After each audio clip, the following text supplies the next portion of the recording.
Welcome to the world of research. In this video, we are going to learn about Thomas Hobbes' social contract theory. Thomas Hobbes' social contract theory is one of the most influential and controversial contributions to political philosophy. Hobbes was a 17th century English philosopher who lived during a time of great political upheaval and social change.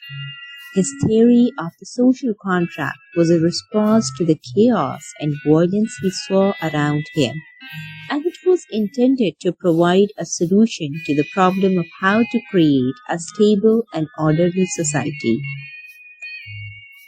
According to Hobbes, human beings are naturally selfish and aggressive, and in a state of nature, life would be poor, nasty, brutish, and short.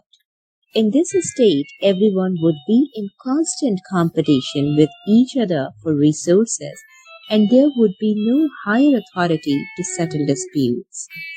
This would eventually lead to conflict, violence, and anarchy. To avoid this situation, Hobbes argued that people must enter into a social contract with one another. This means that individuals must voluntarily give up some of their natural rights and freedoms to a central authority or government in exchange for protection and security. Hobbes believed that the social contract was a one-sided agreement in which individuals gave up their rights to the government, but the government did not give up any rights to the individuals. This means that the government was given absolute power to maintain order and prevent chaos. This power was necessary because human nature was selfish and violent, and people would not willingly follow rules without the threat of punishment. Hobbes' idea of social contract was based on the principle of mutual consent. In his view, the government was only legitimate if it had the consent of the governed. However, this consent did not have to be explicit or direct. It could be implied by the fact that people continued to live in a society governed by the central authority. Hobbes' social contract theory had significant implications for the role of government in society. He believed that the government's primary role was to maintain order and prevent chaos. This meant that the government had the power to impose laws and regulations and to punish those who violated them. In Hobbes' view, the government had the right to use force and coercion to maintain order and protect the common good. Critics of Hobbes' social contract theory have argued that it gives too much power to the government and ignores the importance of individual rights and freedoms. Others have pointed out that it is based on a pessimistic view of human nature and ignores the possibility of cooperation and collaboration between the individuals. Despite these criticisms, Hobbes' social contract theory remains an important contribution to political philosophy and has influenced many subsequent thinkers and political systems. Thomas Hobbes' social contract theory includes several key elements. Number 1. Natural condition of human beings. According to Hobbes, human beings are naturally selfish, aggressive, and in a state of constant conflict with one another. In this natural state, life would be poor, nasty, brutish, and short. Number 2. Social contract.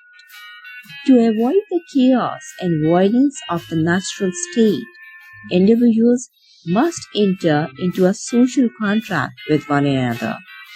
This means that individuals voluntarily give up some of their natural rights and freedoms to a central authority or government in exchange for protection and security. Number 3. Sovereign power. The central authority or government that individuals give their rights and freedoms to is known as the sovereign power.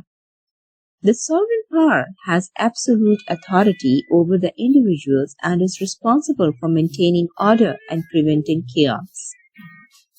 Number 4. Mutual consent. The social contract is based on the principle of mutual consent, meaning that the government is only legitimate if it has the consent of the governed. This consent can be implied by the fact that people continue to live in a society governed by the central authority. Unilateral contract is the fifth point. Hobbes believed that the social contract was a unilateral contract, meaning that individuals gave up their rights to the government, but the government did not give up any rights to the individuals. Number 6. Government's role. The government's primary role is to maintain order and prevent chaos. This means that the government has the power to impose laws and regulations and to punish those who violate them. In Hobbes' view, the government has the right to use force and coercion to maintain order and protect the common good. Overall, we can say that these elements of Hobbes' social contract theory have significant implications for the role of government in society and the relationship between individuals and the state. While his theory has both been criticized and praised by philosophers and political theorists, it remains an important contribution to political philosophy and has influenced many subsequent political systems. Thank you. Good luck with your research.